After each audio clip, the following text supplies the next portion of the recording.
Okay, sino si ano sa inyong dalawa? Ako po. Ikaw ang kausap ko. Oo. Ikaw ang pangalan mo? Susan po. Susan, ikaw? Danica po. Danica, ito si Andoy. Hello. Yan, bibili din daw siya ng kubog. Gusto daw niya makita kung itsura. Kaya pag nakalapag na yan, titignan natin yung laman, yung loob. Tapos kayong tour guide, sasabihin sa kanya kung ano yung laman. Ayan, di ba?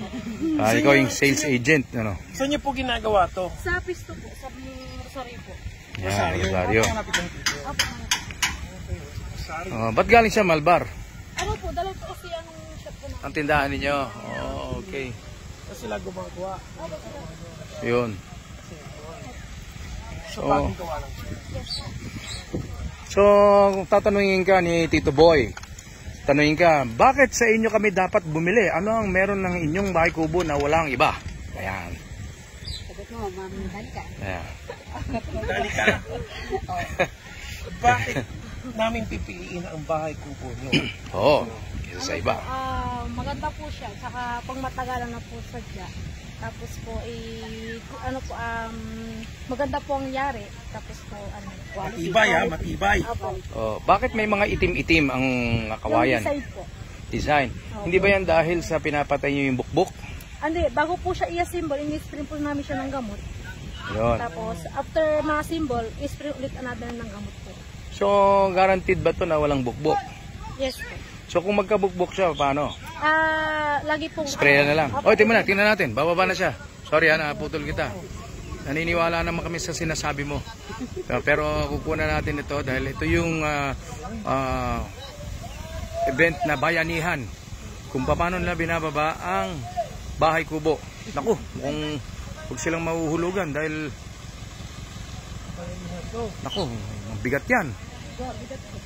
Oo. Bali, 20 lang ang nagugot. Kasi lang ito po sa tao. Eh naku, hindi parang delikado, oh. Ayan. Sanay na po. Sanay na sila mabagsakan nyo. Nako, eh. Napisa na sila ha. Nako, muna mo.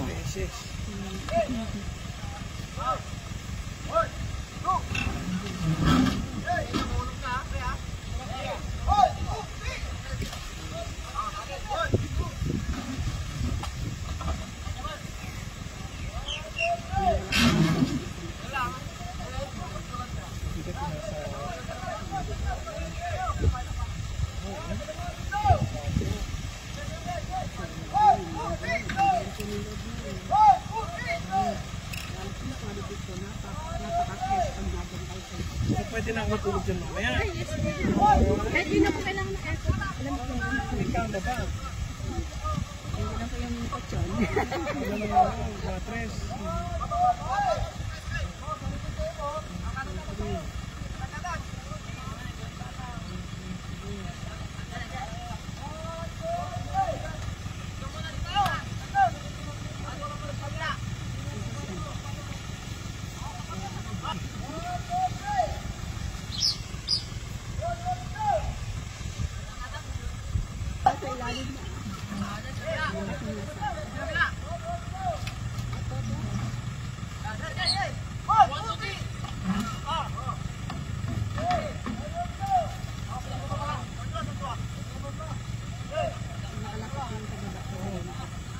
Gano'n katagal bago makabuo ng isang ganyan?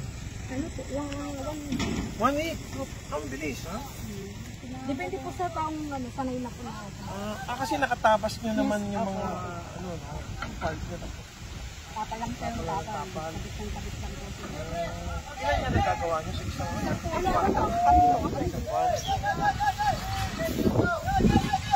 Tapos delivery. Hanggang saan kayo umaabot ng delivery? Batangas po kasi sinabi. Sabi na lang. Sa Baguio. Pwede sa Sagada. Nakadali sila sa paminta. Ay, hindi tayo umabot. Uli po tayo. Dito na lang tayo nga. Ano? Yan ang ano, Filipino mobile home, ano. Yeah. Yun, galing, no? Ganyan. Ganyan kung paano magbaba ng bahay kubo. Diba? Yan. Bahay kubo kahit munti. Di ba? Ang halaman dito ay sari-sari. Sa Cavite, pwede dyan. Oo, rough roads Paano natin papasukin yun? Ano po, pwede pong gawin siya sa on-site. On-site pa lang. Pag part of Cavite.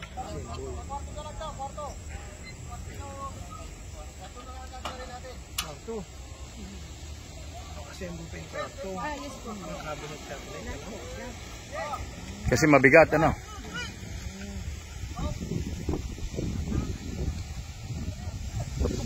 Gusto mo diba ng konting space para may kapang o hindi na dyan sa kudero?